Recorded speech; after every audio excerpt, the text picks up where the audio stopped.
Malomoa tau maua e whainga maari e houa koe ni. Pea o kou kore ke utomua whakapapa pe mo whakatapu ke he AFIO'I tolu tahai Otua. O ku AFIO pe me he kilukilua ka ku kei Emmanuela pe i hono KAKAI i houa koe ni.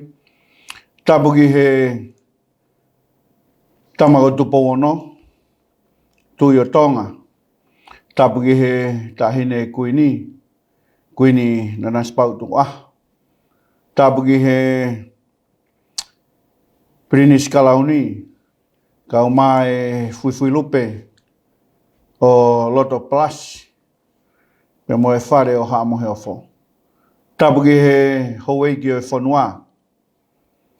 Tapu ki he ekparemi o Tonga.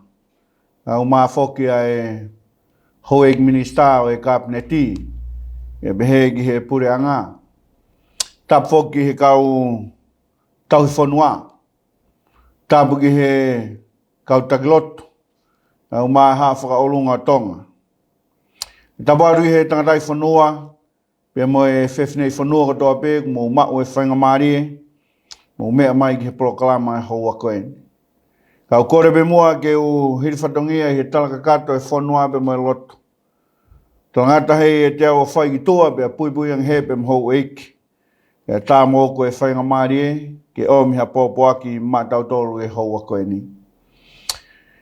Ki mua ke tau hoko atu i he houa koe ni, ki ha wholofola, i he pongpongini o kou loto pe ke whaiha tau lotu, i Otua mafi. Ka whei tau lalo hoa whio, ka e haere mai lau maria maani oni, o ke whaita bekina ai ngā we anga o e pongpongini. Ka e tau te whito ki he wholofola mo maani oni a hoa whio, o ka mnake mau lea kia i he houa koe ni. Tāpagina, ai lau maari ko toa pe o mea mai i hauani, i hoko pe lau maari o e awhiona ko e whaiako i a Sisu Christ ko aloka ko mau FAKAMO'UI. Amen. O ko tui tau mo'ui eni i ha kuonga pe moha taimi, pe wharatau ki he tuunga o ai ho tau whanua i tongani, ko e tahaia ai kaweinga o ku lolotonga mawhana hono talanoai i he tuunga koia e whanua, ka koe te waki o e Fili ha KAKAI, ke nau hoko koe kau te taki i he Falealea o Tonga. Pea kou tui o ku i he tapa kotoa peo e otu tongani, o ku nau tu te ringa i he whakakaukau ko hai ha tangata ko Fili ki he ngāu e koe ni ai pure anga pe mo e whanua. Pe ko whia o mea ia e whakaukau pe mo e kaweinga ke tau langa kia i he houa koe ni une hanga talamai ke rei tau tolu. Ko e Fili ai Otua o ku Makehe de me he Fili koe ai Tangata. Ko e Fili koe ai Otua o ku Makehe ia pe me he tonga Fili koe ai o whai e he Tangata. Pako whia langa ki he VEESI koe ni ku hulu mea e whakakaukau. Aia kure koti he tohi koe a ulaki SAMIUELA. Na mo e wahe koe a hongo fulu maono. Me mo e VEESI koe a e whitu. Pau te tahanga whatonga i a VEESI o peo no whakarea. Kana e PEHE e SIHOVA ki a SAMIUELA. Oua nā ke MAMATA ki hono mata. Pea ki he maolunga a hono SINO. He uriaki ia. He IKAI MAMATA SIHOVA o HANGE koe MAMATA e tangata. He siwa e tangata i tua. Ka AFIO'I Otua i LOTO. Aia koe VEESI mahu inga eni o e whakakaukau. O kune hanga hulu i mai ka re tau tolu lolotonga e taimi koe ni. O tau whiao ai pe mo e kaweinga mahu inga i e whanua. Ke Fili ha KAKAI, pia koe whakarea Fili ha KAKAI to tonu. Koe hui koe tuunga koe a o kuia i a Falealea o Tonga. Ka koe whialange me ke whakaukau koe ni ke tau foki mua, pia tau wakai ke tuunga koe a Otua. Pia moe ne whakaino hino o ku whai koe a ke he tangata i he anga e whaunga ngā we. Ta hawhatonga i koe talanoa mahino eni. He taimi koe a nai osi ai e kau whakamau. I he whanua, a hiri e kau pēteriake, Pe nau hoko mai e kau whakamau. Pe nau whanonga mai o au he taimi o ku wakai gei e whanau a Isleri pe nau whakaamu be ge iai ha nau tui hange koe ngahi whanua i he kau ngā api. Hange koe ngahi whanua hi te ni. Pe na nau viviri i he nau whakau kau ke iai ha taha ke whanofo ke hoko ia ko nau tu.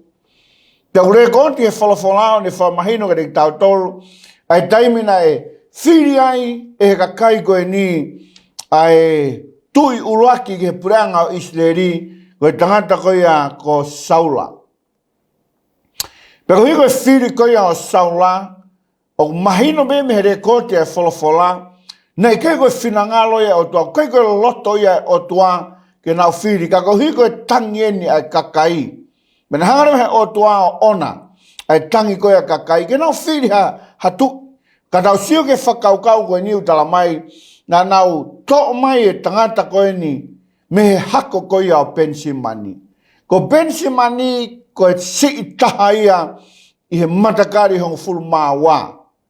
Aia kulama ke mahino heni ka te tau tolu, na kei ke pehe ia koe lahi pe koe whika wā, pe koe whika tolu. Na whai te riha pe, ai kakai pe i he whinangalo o tua, o whinangalo be o tuage ne whiri ha tangata whakaratau ki hono whinangalo. Pea nai whiri mai he kakai e tangata koe ni.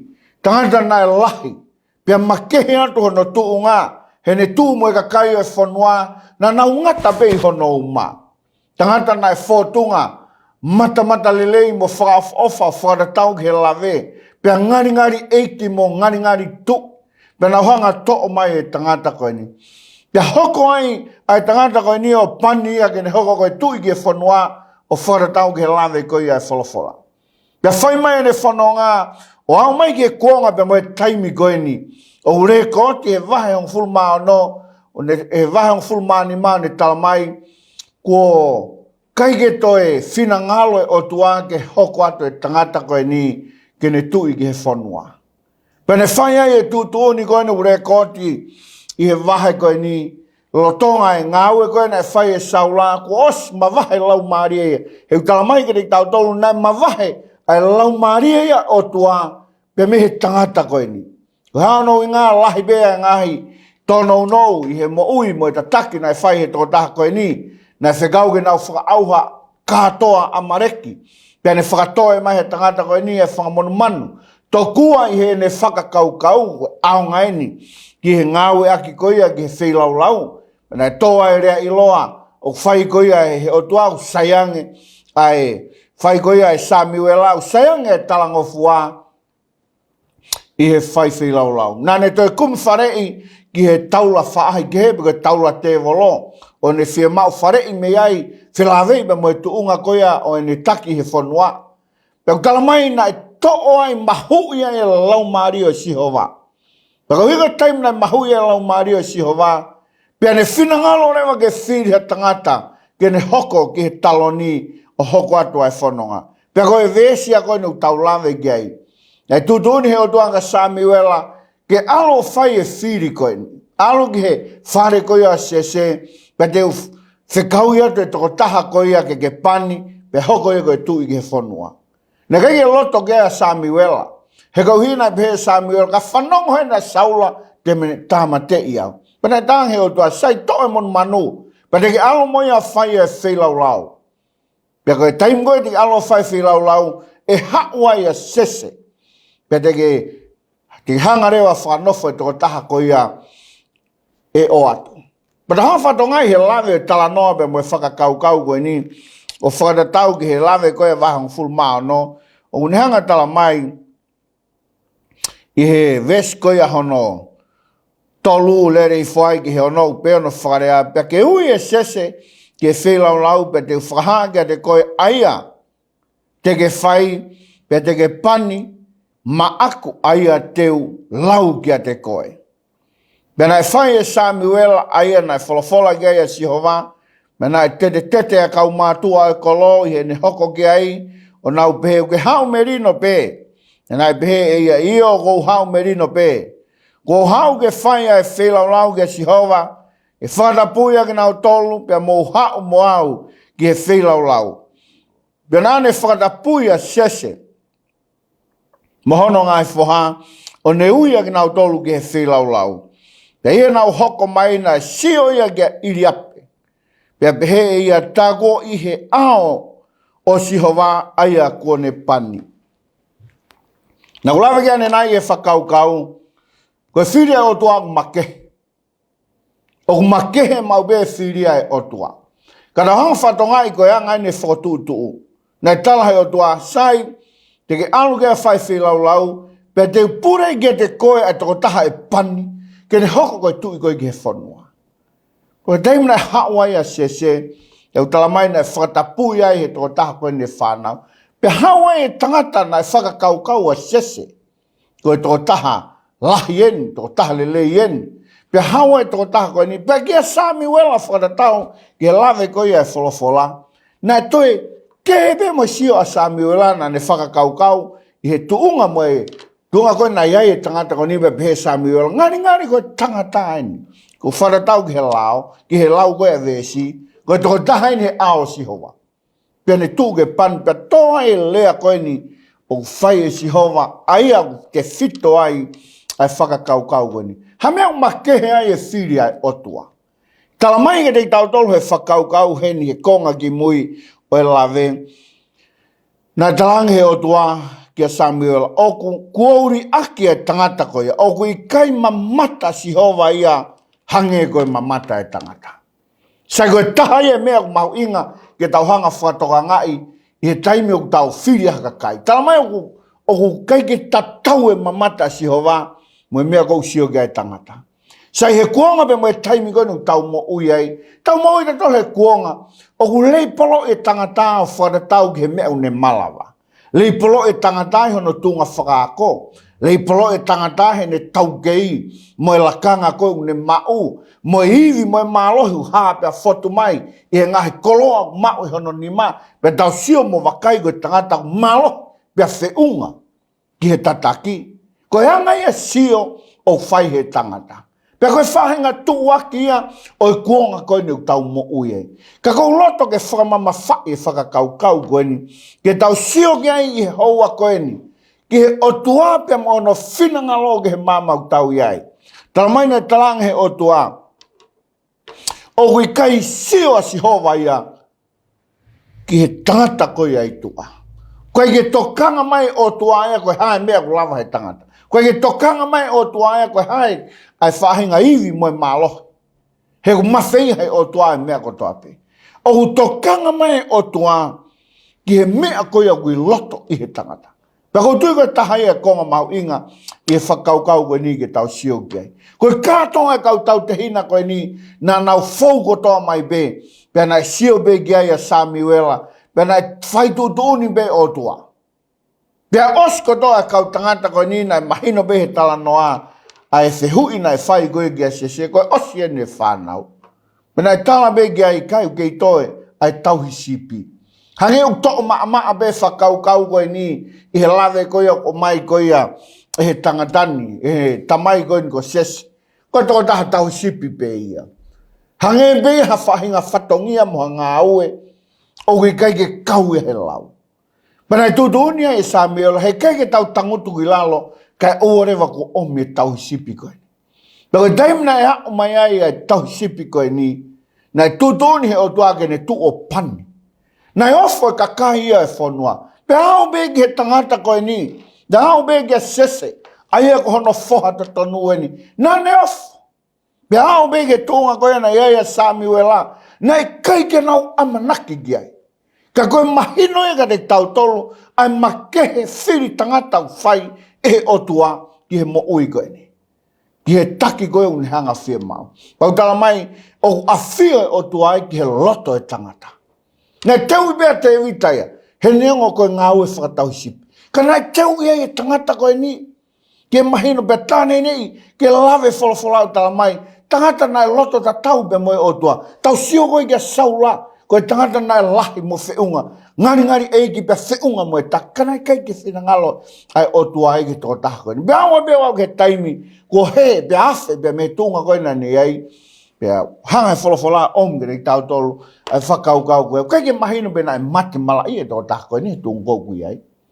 Ka tau hanga whatoka ngai ai whakakaukau o e Fili tangata e Otua o ku Makehe ia pea mehe whaunga e tangata. Tau sia kono ui koe he Otua anoa. Na ui he Otua anoa i he kuonga pea mo e taimi lahi whau ai angahala. Lahi whau ai angahala. Pea utala mai he lawe koe a VEESI e vahe ono. Na e o whihina lahi e Otua anoa he na e maoni oni. Koe kuala tie mo ui ai tangata i ahoni. O whina ngalo koe Otua gene Fili. Na e kai peisi he lahi e koloa na e mao e noa. Na ke peisi he ako na e whai e noa. Na e peisi he tunga maoni oni. Ai e koe mea whakaloto. Koe mea mahu inga. Koe kuala tie mo ui ai kakai. O whina ngalo ge Otua. Na mo uia no he kuonga mo e taimi lahi whau ai angahala. Pe koe taimi no tutuni he lawe wholofola. Na e whatomala o tuai. Koe hamena Makehe ai anoa. Wakai ke o tua pene ofeina. Koe tangata nei maoni on. Kei ke ngata u lawa ka te tau tolu. Ka paureo koe tangata na e PEHE hono natula. Koe maoni on ni o whatatau ke lawe koe ni.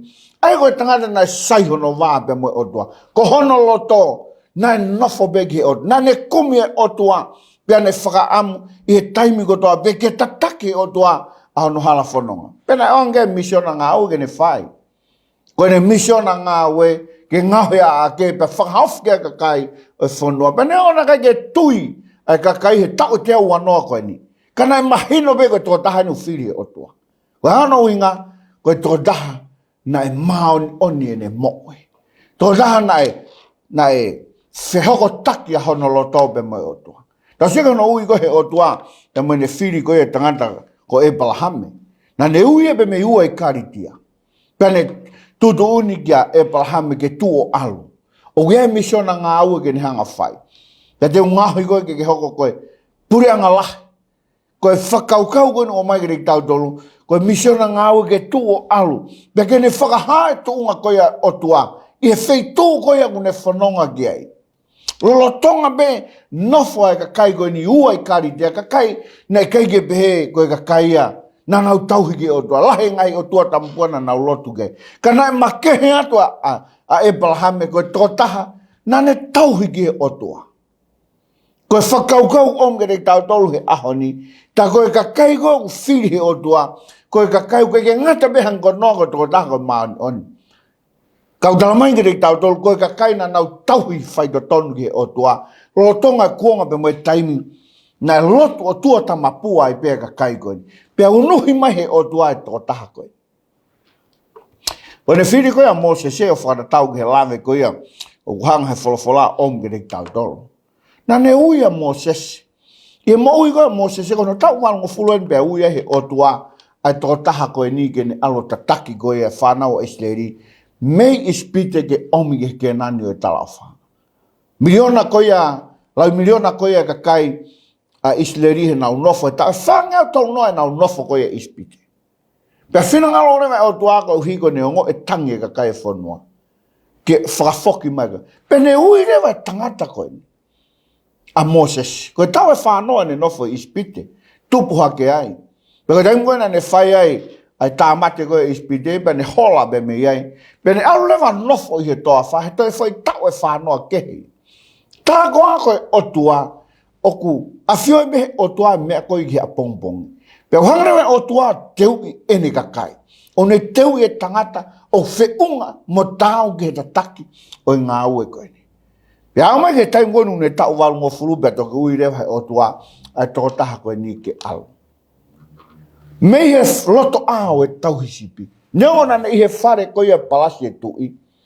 Kana ne, au mai ke tūnga, na ne tauhia e whangamonu mano. Pea koe ui e Otuana ne whai ki he toa wha. I he tangata, na e tauhisipi pe. Pa tau sio ke whainga na tula mo ui e toko taha koe ni. Pena o ne alua mo sesea o ne tataki mai whanua. Pena oange gia e whakahino hino koe ni. O whilawe i pe mo e tuunga koe. O ngāwe na ne whai.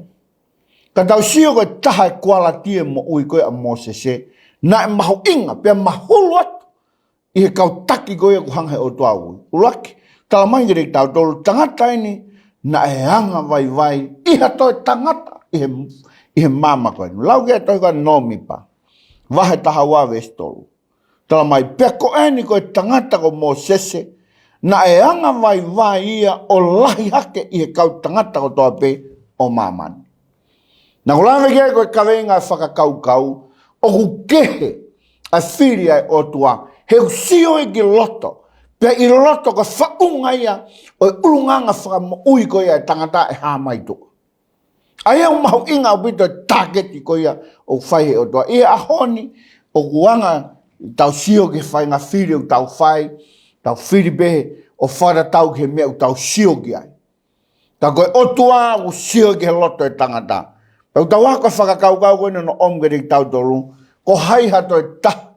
Na e anga vai vai u lave wholofolau tala mai, mō sese, na e anga vai vai taha, i he lalo la a koe nu tau iai. Whawhetai ki he Otua, koe mea u lave ge whakau kau koe ni, koe mea whakaloto. Ai au mahu inga, ai whetu taki ai tangata pe moe Otua i hono loto, i he tunga koe ni. Pea taki mai mō sese whanau ai seri, he toi tau e whanau ke he nau whanonga he toafa. Pea tau ilo be he anga e whanonga, ai lahi hanu, pea moe lahi launga, pea moe lahi ai lau kovi kia mō sese, kanai ukuma be toko taha koe ni, pea moe whaunga ta taki na ne whai, he koe Fili tangata ia e Otua. Ta whanata be, ka mauna kai koe Fili e nei Otua, fuoloa, ai ritau e ria Moses. Ka koe hui koe Fili tangata e Otua, pena langi mama e Otua ne AFIO'I, ai anga koe ai ne whanonga. Pea moe tuunga koe ai ai e toko taha koe ni, tene hoko koe moungai tangata. Pea ku leko te historia o e wholofola pa moe mamau tau ai, tau wako he mo'ui e toko taha koe ni. Ka tako ako e taha ino no ulunganga. Matua ki mahu inga utala mai na e anga vai vai a Moses. I ahoni, kai ke loto hatahaia ke si. Tau loto pe ke so hui a. Ngahi mea utau lava whai. Koe mea na lava e hai o whai. Koe mea lava e hai o whai. Koe wheitu e na ia e toko taha koe. Koe ako e na e whai e toko taha koe. Kai whewhe nai e whakakau kau. O whotu mai he wholofola ka rikitau. E ilo nai koe kakai anga vai vai e. Koe kakai anga whakatō ke lau. Batane nei ke lawe e wholofola he. E ne lawe a mātiu. Mono ia kakai o wanga malu he te nau mao e whanua. Bato e lea gea tohi koa mātiu wahe taha. Tala mai ka rikitau tolu. O kuanga vai vai be hanga malu vesi koe hono wahi wa. Tō e ku haa munga ke ring mō tolu he ko wanga vai vai muanga ma. Ta koe hako tonu bea. A Moses e be mea klasi, be mehe Otua.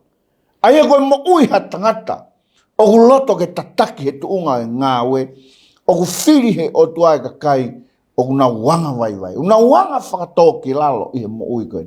Te nau lava e nau tolo kātaki, te nau lava e nau tolo matatari. Nei au be ke tuunga, o e mo ui a Moses e, e talang he Otua. Moses unu ke tawhaki kau whakauha kakai koe ni, koe uhi koe ha, koe lahi koe nau whaiang hala. Talanga Moses. Ka bau kai te whamona more e ka kai koe ni. Pea to'o aku hingoa aku me he tohi e mo. Whawhetai ki he Otua e tau sio.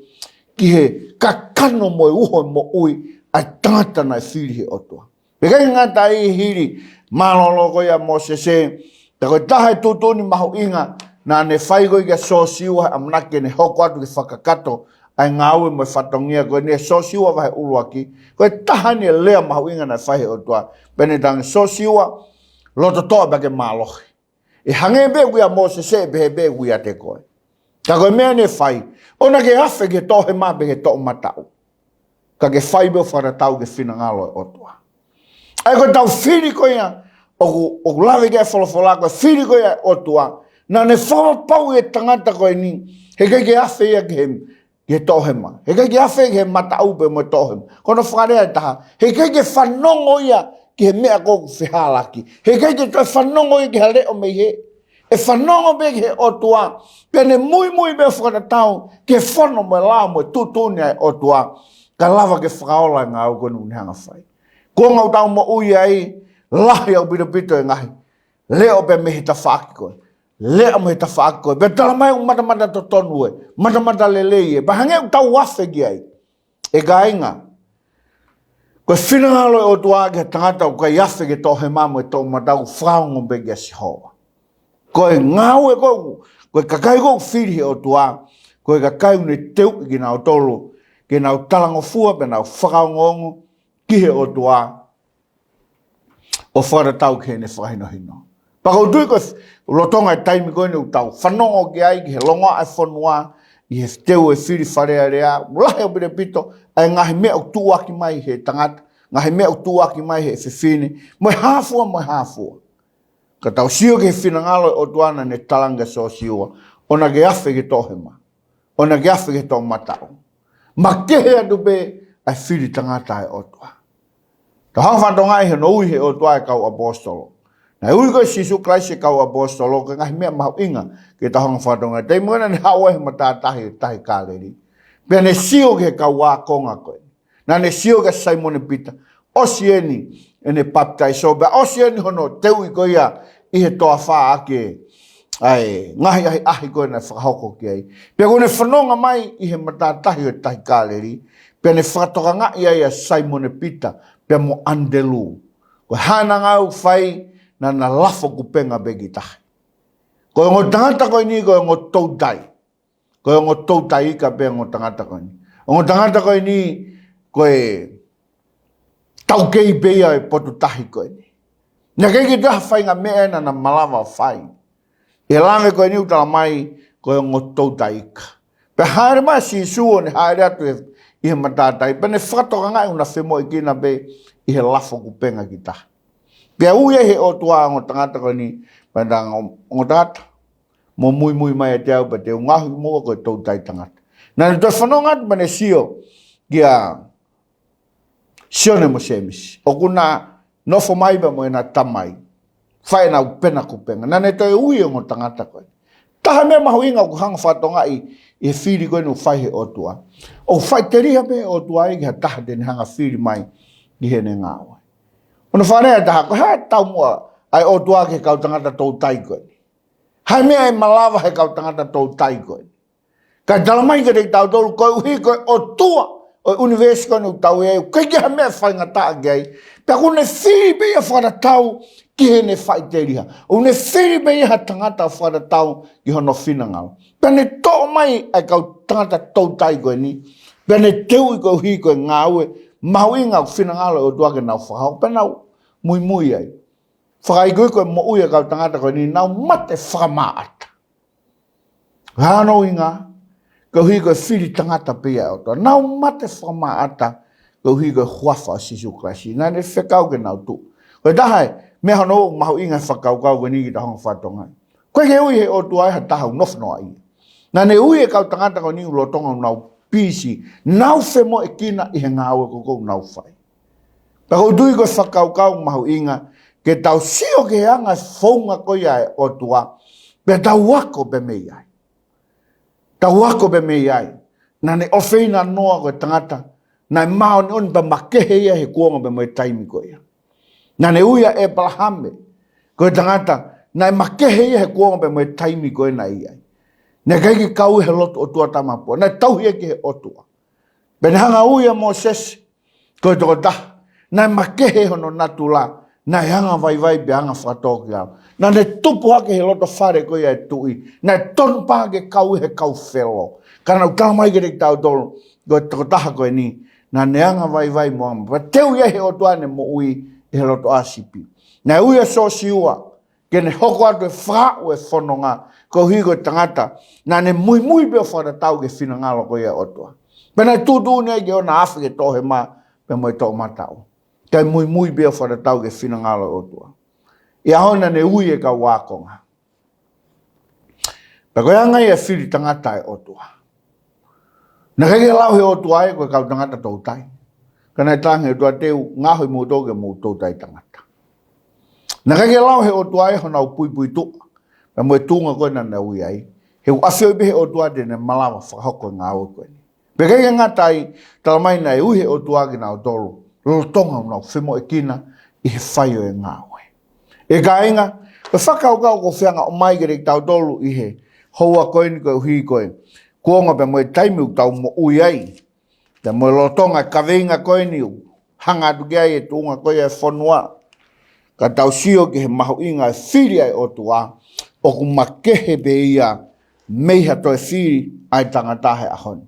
Pakutu ke whalo to lahi au om ke tau tolu ke tau sio ke whahinga tuunga o e ka kai koe ni o hanga he Otua Fili ke ngāo. Whewhe nai tau tolu he ahoni mo e tau wakai ki he tuunga e ka kai o ku nau tau kawei e ngahi mooni mo ngahi kaweinga. Ke nau huaki ki he Falealea. Ka kou whi ombe whakaukau koe ni ki tau sio ki ai. E toi koe a ua FAKAMATALA me HOKOHOKO. Wahi hono fitu. Me VEESI tawha. Ka bau e FAKAVAIVAI ho KAKAI. O kui ake HOKU HUAFA. Pe nau LOTO mo KUMI. Ki HOKU FOFONGA. Pe nau TAFOKI me nau ngai hala kovi. Pe te tok whanongo. Mei he langi pe te whamore more e nau anga hala. Pe te FAKAMO'UI aho nau whanua. KAPAU e whakavaivai ho tau kakai. Ko whakaukau mahu inga koe ko solution ki heniu. Lawe kia e wholofola omgeri tau. Ka bau te tau kumi ki he Otua. A ke kotoa ho tau loto mo e tau mo'ui. Te hangareo he Otua o toko ni i ai ki tau tolu. I he Fili den hanga whai i he mo'ui koe ni. Ke he be sio e tangata. O ngata be e tuka. Ka koe sio e Otua. O kune sio au ki he loto e tangata.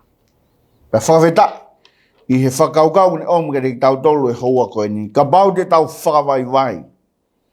Ai ka kai ko toa beba tau ui ki a SIHOVA ki HONO HUAFA. E tok whanongo e Otua. Ke te tau tolu pe ne whamone more e tau hanga hala. Pe te hanga toni i tau tolu. O whakaratau ki he lawe mahu inga e konga koe ni. Tau bebe ai tau lotu pe mo e whakatawangi. I he mahu inga ke tau wakai. Ki he Makehe. Ai whaunga koia o whaia ke Otua e ne Fili. Mo e whaunga o whai he tangata. Tupe ke tau kumi. Kota tau ke lama i saia wahi ni minima vesi ono. Mo kumi ke SIHOVA. Pro tonga o wha iloi pe tau ui ke te ia. Pe hui ke ne whakaino hino e hala whanonga. O e tau mo ui. I he kai u tau Fili. O whara tau. Pe mo e whina ngalo Otua. Ke hanga i ki o tāpikina ki mo dolo. I he whakaukau mahu inga koinu o mai ke tau dolo. I he hauan ke tau loto. I Otua mafi. Mau whamalo mo whawhetai ki ho AFIO'I. Ai whakainohino a hao wholofola mau whakaunga ki ai he haua koe ni he mau ilo. Koe Fili tangata e AFIO'I na Makehe ia me Fili ai tangata. Sio bea ai tangata ai toa. Ka watu ai AFIO'I na ki he loto e tangata. Ai au tuunga pe me ai ai iku anga e mo'ui. Lea ki ai e tangata poto ke mou tauhi whakamato ato ki o mou ngahi loto. A whei taulalo ka ke whai tāpikina mai a hao wholofola. Pe ke tāpikina ki nau tolu o toa peu mea mai ki he proklama e haua koeni. Pe hanga tāpikina ai hau e whanua. Tamago tu bau no ka uma ai whare o ha mohe ofo. Ma lotu ke tāpikina ai eik pare mia ma kau taki e whanua. Ma moi ato ai kau hou eiki e whanua ai kau taki lotu. Tangatai whanua pe mo e whewhini whanua o Tonga. Ma moi o tuku atu he mau ilo. Ai kuonga pe mo e taimi o ku mau mo ui ai. Ma lotu ki hakakai e hange tof pe. Ko noa he lotonga e taimi whainga ta. O e mo ui he kuonga pe mo e taimi koia. Ai whatomala e o tuahe ne whatupo e tangatahe na lahi whauwhau e angahala. Ai mahulu atu. Ai tamai o eiki. Ai whamao ni oni pia e ne mo ui he ne whitu taki pe mo e AFIO'I. Ma o anaua he kuonga pe mo e taimi koeni. Ke iai ha taha pehe. Ke iai ha kakai pehe. Ka uhi ko ho ngāwe. Ma wako pe me Moses. Tangata na e whakatō ke lalo ai ne mo ui. Anga vai taha pehe he lalo la aku mau iai. Ma rotu ke tāpuak mai he AFIO'I. A hao wholofola pe mo. Ako naki mau whanongo ke he houa koeni. Whai tāpikina lau maari ko toa peu mea mai. Hoko pea e wholofola koeni koe ta takia. I hala whanonga. Kai ouarewa ku ma wao ki api. Te wake ngai Fili. O hanga atukai e whanua eiki. Ma uilo pe o ku kehe be ai Fili ai Fiona he sio ki loto. Maulotu ke tabua kia kia ilo koia e KAKAI e whanua ke hoko ai Fili koe te nau whai e tabua kia ki he ngāwe ai whanuan e hoko ke whamo'ui ai KAKAI ke pureanga ai a Fiona. Whai tāpiki nā mautolu whawhai tuitui pe moe wholofola e haua koeni. O mone more ai tōna unou pe moe whihalaki. E alo whamai o tari a lot pe moe huu. I a Sisu Christ ko alo ka ko mau whamo'ui. Amen.